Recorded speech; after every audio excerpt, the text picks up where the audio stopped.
बिस्मिल्लाहिर्रहमानिर्रहीम अस्सलाम वालेकुम। पॉलिटिकल इकोनॉमी का प्रोग्राम दादा पोतो शो लेकर आपकी खिदमत में हाजिर। आपसे मुखातिब आपका मेज़बान वसीम अहमद और इस प्रोग्राम में हमारी रहनुमाई के लिए दादाजी हमारे साथ मौजूद होते हैं। कैलेंडर पर आज 22 अप्रैल साल 2021 और आज जुमेरात का दिन। उसी पाक परवरदिगार के लिए तमाम तारीफ़ें जो तमाम जहानों का रब है। नबी करीम सल्लल्लाहु अलैहि वसल्लम की ज़ात अक़दस पर बेशुमार दुरूद व सलाम। पॉलिटिकल इकोनॉमी के प्रोग्राम दादा पोता शो का आगाज हो चुका है। खबरों और उन पर तबसरों के लिए दादाजी की जानिब चलते हैं। दादाजी अस्सलाम वालेकुम। वालेकुम अस्सलाम। दादाजी क्या हाल है? अल्लाह का बड़ा करम है, उसकी बड़ी इनायात हैं, नवाशें हैं कि वो हमें ये मौका देता है कि हम आपकी खिदमत में हाजिर खातमुन नबीयीन पर इन्फिनिटी सलाम भाई वो फरमाइश आई है। उन्होंने कहा जी अनलिमिटेड सलाम, ठीक है, दरूद सलाम, बड़ी मेहरबानी। मुझे भी मैसेजेस आते हैं कि दरूद वाली जो आते हैं ना जुमला उसको लंबा करके बोला करें। अच्छा, मैं कोशिश करता हूँ कि इख्तिसार के साथ बयान करूँ, लेकिन वो फिर फरमाइशें बहुत ज़्यादा आती हैं। खबरों का आगाज़ करें और पहली खबर वर्ल्ड बैंक की। नहीं, मैं इससे पहले ना एक पॉजिटिव ख़बर से आगाज़ करना चाह रहा हूँ। पाकिस्तान जो है वो अक़वाम मुत्तहिदा के 3 जो मुख्तलिफ अदारे हैं उनका रुकन मुंतखब हो गया है। अच्छा जी, ठीक है। Commission on crime prevention and criminal justice CCPI, ये एक कमीशन है अक़वाम मुत्तहिदा का। उसका the commission on status of women, ये दूसरा कमीशन है। ठीक है। और commission on population and development, ये तीनों वीक एरियाज हैं वैसे बाय द वे पाकिस्तान के, लेकिन पाकिस्तान को 1 जनवरी 2022 से पाकिस्तान जो है इन कमीशन के ऊपर अपना ओहदा संभालेगा। ओके, ठीक है, ये है जी।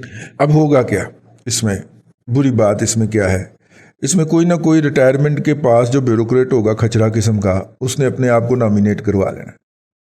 ठीक है, ओके, अमेरिका पहुंच गया जी पहुंच गया। बच्चे पहले ही पहुंचे हुए हैं।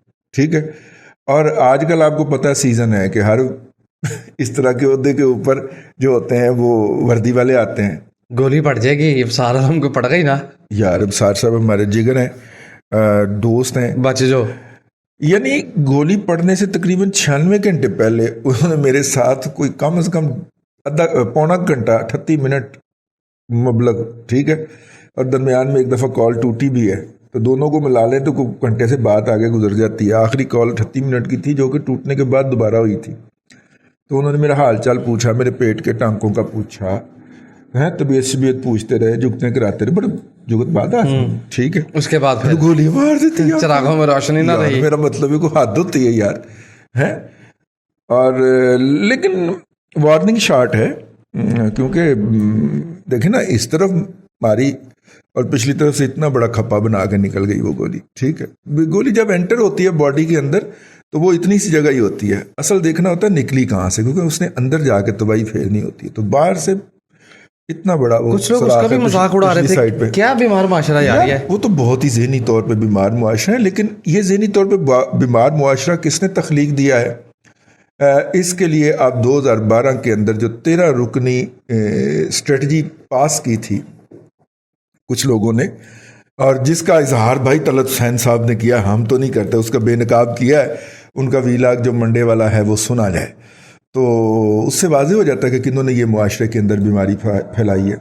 अच्छा, ठीक है, अब इसका फॉलो अप मैं करूँगा इंशाल्लाह, वीलॉग आज रिकॉर्ड करूँगा। तो 3 कमिश्नरों की बात हो रही थी, सर जाएंगे वहां पे, चलेगा? नहीं, सर भी जा सकते हैं। ओके, अगर सर की नज़र डलवा दी जो हमने आज डलवा दी। वैसे मैं यार एक बात पे हैरान हुआ, पिछले दिनों एक पार्टी आई, ज़बरदस्ती उसने गेट क्रैश किया।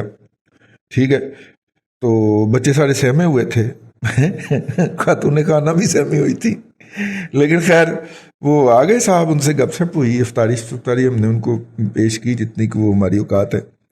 तो उन्होंने बातों बातों में बताया कि सर भी हमारा प्रोग्राम सुनते हैं। सर के अंदर, सर के साथ भी तो कोई लॉजिकल बंदा हो सकता है ना, वो तो नहीं इस लेवल के ना जिनकी ड्यूटी लगी होती है, उन बेचारों को तो समझ ही नहीं आती। ज़हनी गद्दारी वाला फार्म के ऊपर लिखा होता गद्दार, तो गद्दार वाले के ऊपर उन्होंने अक्खा बंद करके टिक लगा देना होता है। लेकिन कुछ लोग हैं यार लेकिन एक बात है, आपको मुझे तो बड़ी जो हैरानी इसके हलाल पे यकीन रखते हैं और इसके हलाल जो के- रिटायरमेंट के बाद जॉब पे यकीन नहीं रखते। और इसके हलाल की तो बात सुने दादाजी, मुझे पता चला सर की टीम में से कुछ अहबाबे कार ऐसे भी हैं जो बकायदा स्टॉक मार्केट में ट्रेडिंग करते हैं। सर तो दादाजी 2000 को मेरे शेयर खरीदवाए, मैं क्या मैनू बख्श दो। सर के जो इर्द गिर्द लोग हैं उनमें से कई के तो पोर्टफोलियो हमने बना के दिए हैं। बड़े अच्छे पोर्टफोलियो हैं, मुझे बड़ी खुशी हुई इस बात को। अच्छे पढ़े लिखे लोग हैं। तो वैसे भी स्टॉक मार्केट में खेलने के लिए बंदे को बुनियादी अकल चाहिए। स्टॉक मार्केट में इन्वेस्ट करने के लिए डिग्री नहीं चाहिए। नहीं चाहिए, हाँ जी। एफए पास भी बड़ी अच्छी ट्रेडिंग कर लेता है। बल्कि ये जो स्टॉक मार्केट के अंदर ट्रेडर हैं, मैंने एक दफ़ा एक दिलचस्प सर्वे किया था 1998 के अंदर, 7-8, हाँ, नवाज शरीफ का दूसरा दौर में मैंने एक सर्वे किया था। तो पता चला कि मेजॉरिटी जो स्टॉक मार्केट के अंदर ट्रेडर बैठे हुए हैं ना, लाओ, ठीक है जी, और लो का जो आवाजें लगाने वाले एफए हैं, वो एफए में से अक्सर की अंग्रेजी बात नहीं होती। लेकिन एक बात है, जिस वक्त आपने सर्वे किया उस वक्त एफए बड़ी तालीम होती थी दादाजी, बड़ी तालीम होती थी उस वक्त। जो है 24-25 साल पुरानी बात बता रहे हैं। हाँ, मैट्रिक के बाद कमीशन मिलता था। ये मैट्रिक से एलिवेट होके एफए के ऊपर तो बाद में मुशर्रफ दौर में आया ना। सही, उससे पहले उससे पहले मैट्रिक के बाद कमीशन मिलता था। मतलब बाजवा साहब जो हैं, हमारे चीफ जो हैं, इन्हें मैट्रिक के बाद कमीशन मिला हो। ओके, ठीक है, सही है, अच्छी बात है। हंस क्यों रहा है ट्रेडिंग होती नहीं, मैं क्यों बोलूँ दादाजी, गोली बड़ी जोर से लगती है यार। हमारी तमाम तर हमदर्दियाँ जी जो है वो सार आलम साहब के साथ हैं। आप कहेंगे कि मैं बड़ा लाइट हूँ, हंस रहा हूँ, वो मुझे उनकी जुगतें याद आ रही है। ठीक है, तो खैर तलखी बहुत ज़्यादा होती है ना, तो क्या बात। तलखी हंस की छुपाई जा सकती है। हमारे उस्ताद भी हैं, सीनियर भी हैं, दोस्त भी हैं, बहुत प्यारे और नफीस इंसान हैं जनाब शाहिद मलिक साहब। बीबीसी के अंदर बात जॉब की सारी उम्र, अब भी बीबीसी इंग्लिश के साथ वाबस्ता है और गोरे को अंग्रेजी सिखाते हैं। कैसी बात है। तो वो ना, उन्होंने ज़िंदगी के कुछ असूल बनाए हुए हैं।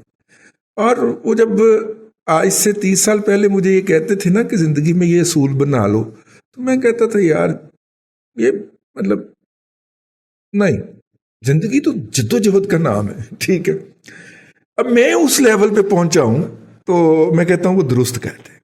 वो कहते हैं चीज़ों को संजीदा लेना छोड़ दें, वरना आपको शाम तक ब्रेन हेमरेज हो जाएगा। लाइट सा माहौल बना के ऐसे ही बस बात को मजाक में उड़ाया, ठीक है। और मतलब हमारे दादा पोता शो को शुरू करने में और इसकी एप्रिसिएशन करने में उनका बहुत किरदार है। लेकिन वो जो उन्होंने चीज़ों को लाइटर वे में रखना है, संजीदा नहीं लेना, ठीक है।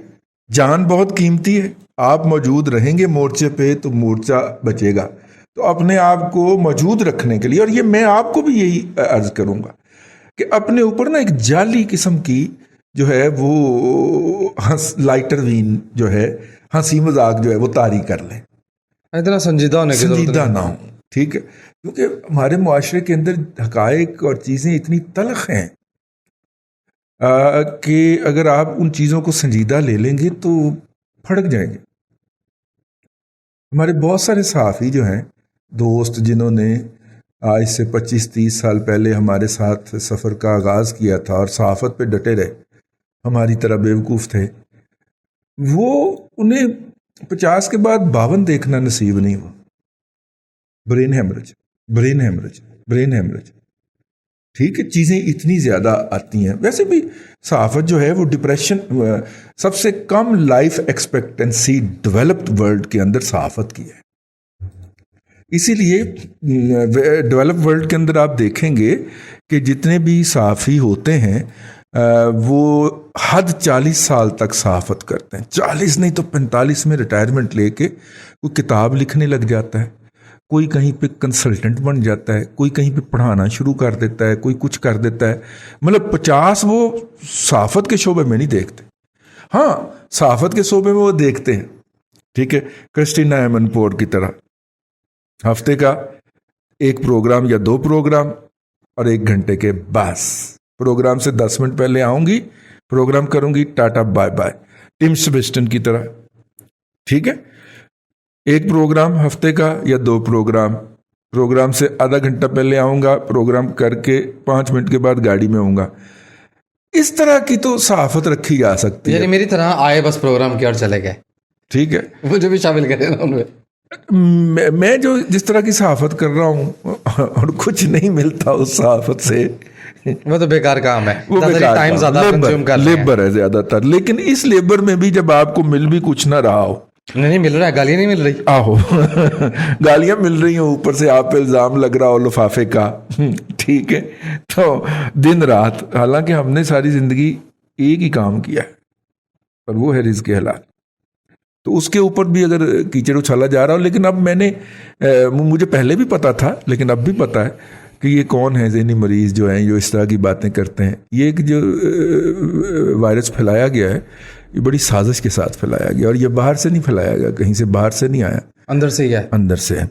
तो खैर जी, वो और इसकी पेशगोई पहले भी हो चुकी है। पेशगोई पहले हो चुकी जी। है। मेरी हिम्मत नहीं पड़ती थी, तलब सैन ने वीलॉग कर दिया, अब हमने उस वीलॉग के पढ़ना है, चंगा मार्केट करना।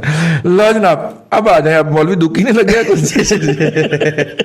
यार आज उनका नाम सही पढ़ देना, ताकि डॉक्टर वकार मसूद हम उनको प्यार से, या उनके कुलीग उनको सड़ के मौलवी दुखी के नाम से पुकारते हैं। लेकिन अब आप बताइए, उन्होंने कोई सर्कुलर डेट के ऊपर कोई बात की है? जी, सर्कुलर डेट का जो प्लान है, यार ये मुझे ना ये ताबिश का लगता है प्रोग्राम, ये मौलवी दुखी का नहीं हो सकता। दादाजी लीड तो मौलवी दुखी जो है वो तो इस शोबे का बंदा ही नहीं है।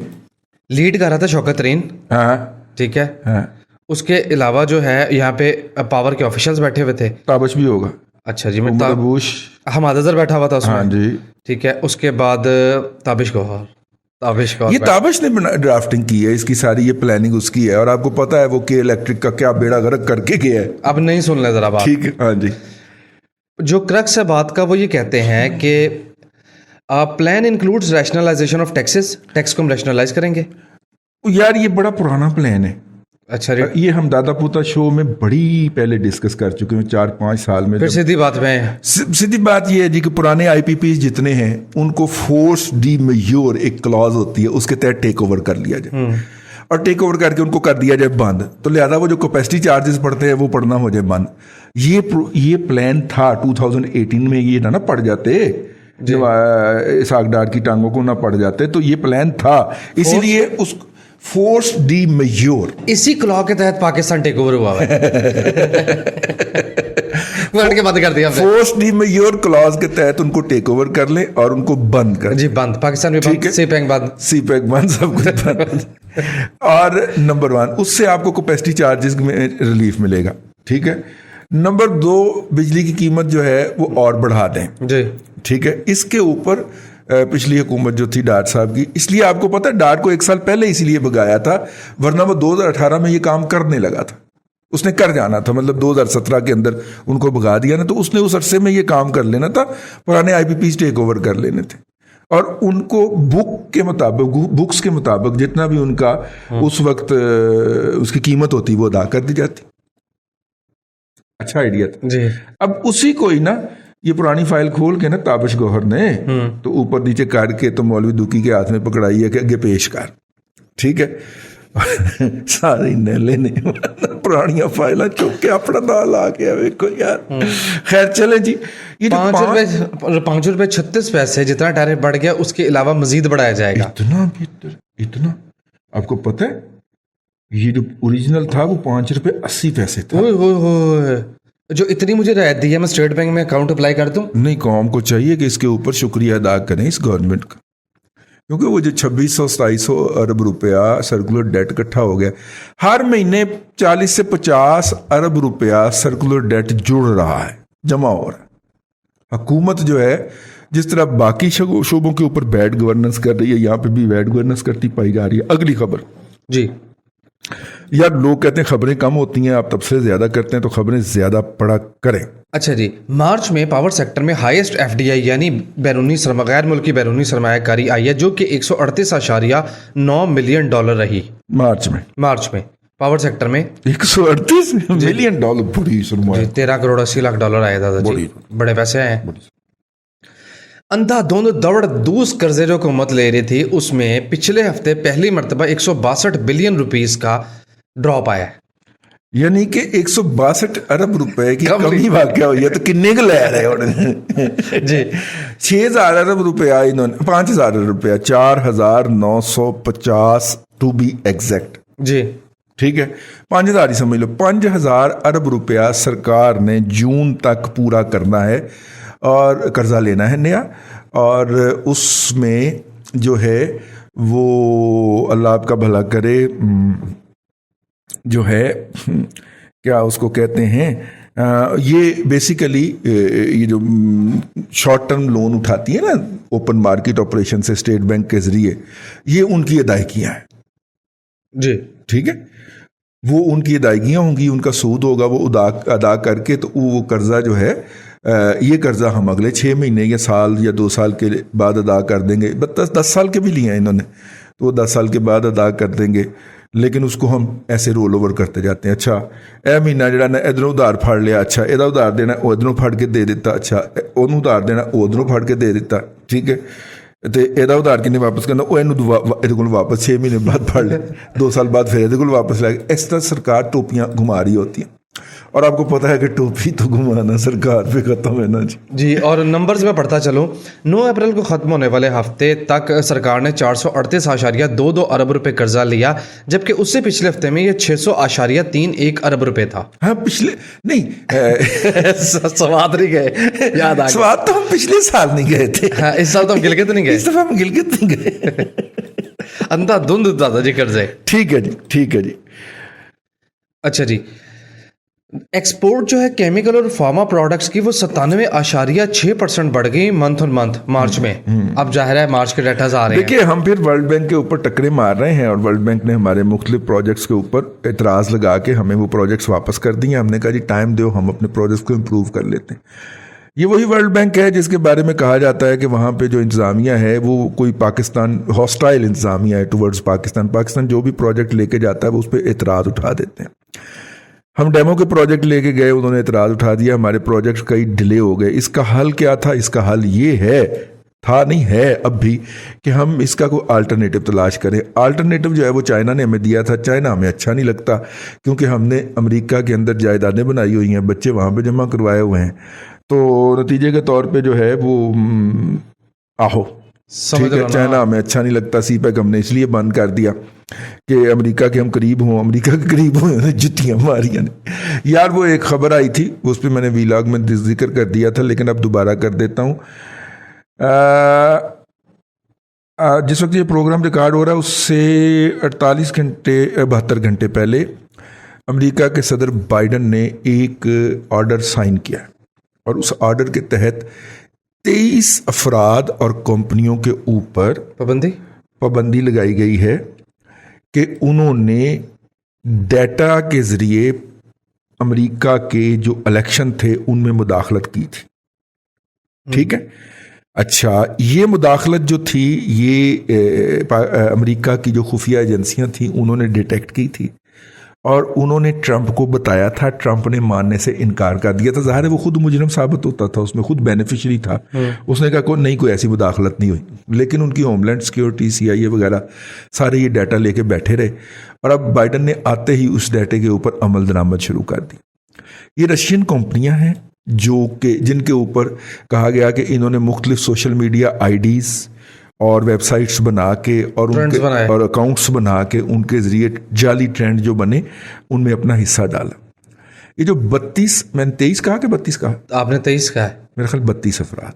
ठीक है वो मेरा मोबाइल जो है वो अगर आ जाता तो मैं आपको पूरी खबर पढ़ के सुना देता। वॉइस ऑफ अमेरिका में छपी हुई खबर है, उसमें कुछ कराची और लाहौर की कंपनियां भी शामिल हैं। इतने जोगे हैं हमने उनको वो डाटा प्रोवाइड किया। भला केड़ा डाटा? कौन सा? वो ब्लैक वेब पे बिक नहीं रहा था मिजान बैंक का डाटा? जी जी वो उन्होंने वहां से खरीदा। हाँ ब्लैक वेब पाकिस्तानी कंपनियों ने। लेकिन अगली जो बात है उससे ये लगता है कि शायद वो कंपनियां वो जो जाली IDs बनी उस डाटे की बुनियाद के ऊपर वो ऑपरेट कर रही थी लाहौर और कराची से। ठीक है लाहौर और कराची में बाकायदा इलाके मेंशन है कि वहाँ पे ये आईपी एड्रेस, ये उस कंप्यूटर का एड्रेस, वो क्या होता है, आईपी एड्रेस होता है। हाँ आईपी Location, एड्रेस हाँ जी। उस कंप्यूटर का है, और ये फलां जगह पे फलां एड्रेस में वो फिर पहुँचते हैं ना जी, बुरे के घर तक पहुँचते हैं। तो वो सारा डाटा जो था उसकी बुनियाद के ऊपर उन पे पाबंदियां लगाने का ऐलान किया गया है। उसमें से कुछ लोग जो, वो खैर मैं उस पर वीलाग करूंगा, लेकिन इससे आगे कुछ नहीं उन्होंने कहा। कुछ लोग कहते हैं कि ये वजह थी जिसकी बुनियाद के ऊपर बाइडन भाईजान जो थे वो हमारे वजीर आजम को मुंह नहीं लगा रहे थे। ठीक है, कुछ लोग कराची से ऑपरेट करने वाली कंपनियों का ताल्लुक जो है वो अली जैदी साहब से भी जोड़ रहे हैं, लेकिन ये सारी सुनी सुनाई बातें, स्पेकुलेशंस है। असल में खबर है वो, उस पर हम वीलाग करेंगे डिटेल के साथ, और ये सारी बातें भी डिस्कस करेंगे। टाइम खत्म हो गया है, टाइम खत्म हो गया प्रोग्राम का। एक आखिरी खबर पढ़ लो, पढ़ दे। आप इब्तिदाइया कह देते हैं पाकिस्तानी सहाफत के सबसे बड़े नासिर जमाल है। हाँ, सबसे बड़े मुंह वाले ने बड़ी खबर दी है, बड़ी खबर दी। प्राइम मिनिस्टर का जो हाउसिंग, वैसे यार हमने इस प्रोग्राम में जिन जिन लोगों का मजाक उड़ाया है ना, हिट हो गए सारे। नहीं, उन्होंने हमसे शिकवा किया। वाहिद बंदा, बहुत बड़े दिल वाला बंदा, जिसने आज तक इस बात का शिकवा नहीं किया, और ये मैं मान नहीं सकता कि उस तक ना पहुंचता। ठीक है, पाकिस्तानी सहाफत के सबसे बड़े मुंह वाले आजकल वड्डे हो गए ना, एडिटर हो गए ना। खबर सुने, प्राइम मिनिस्टर ने जो इतना गाना गाया ना हाउसिंग फाइनेंस का, घरों की तामीर, वो उनका मंसूबा या इनिशिएटिव मोमेंटम ही नहीं पकड़ सका, तो नहीं पकड़ सकता, फ्लॉप हो गया। यार इनका हर चीज जो है वो सोशल मीडिया पे मोमेंटम पकड़ती, आम हालात में नहीं पकड़ती। ठीक है ना, गवर्नमेंट भी मिल गई, स्टेट बैंक भी मिल गया, इदारे भी मिल गए, फिर भी मोमेंटम नहीं पकड़ सका, फेल। मीडिया भी मिल गया, अदारे भी साथ थे, लेकिन परफॉर्मेंस नहीं दे सके। और बात यहां पे नहीं रुकी, अब इसको तो गाल नहीं पड़ती, वो कहते कुत्तिया तेरा नहीं तेरे मालकां दा मुंह मारना है। अब मालकों को गालियां पड़ती हैं, और मालिक इस बात पे परेशान है बकायदा कि ठीक है हम हर हुकूमत के साथ ही ऐसे करते हैं, लेकिन डायरेक्ट हमें गाली नहीं पड़ी है, पहले ही मर्तबा है हमें गाली पड़ रही है बराह रास्त, आप इस पे दाद तो दें ना। जी ठीक है, ले सामीन कराम, आज के लिए इतना ही, मुख्तसर होता है। वैसे भी मज़ेदार चीज़ें थोड़ी ही होती हैं, मज़ेदार चीज़ थोड़ी ही होती है, और मज़ा तभी रहता है कि अगर थोड़ी सी रहे, तो इसलिए हम दादा पोता शो का एपिसोड मुख्तसर कर देते हैं कि चलें। ले सामीन कराम, आज के लिए इतना ही, कल फिर आपसे मुलाकात होगी। अल्लाह आपको आसानियाँ अता करे और आसानियाँ खल्क़े खुदा में तकसीम करने की तौफीक। आमीन दादा जी, बेहद शुक्रिया। नाज़रीन कराम, पॉलिटिकल इकोनॉमी का प्रोग्राम दादा पोता शो आप देख रहे थे। ये था आज का दादा पोता शो। मैं उम्मीद करता हूँ कि आज का प्रोग्राम आपको पसंद आया होगा। अपने मेज़बान वसीम अहमद को दादाजी के साथ इजाज़त दीजिए। इंशाअल्लाह अज़ीज़ आपसे मुलाकात होगी कल तक के लिए अल्लाह हाफ़िज़।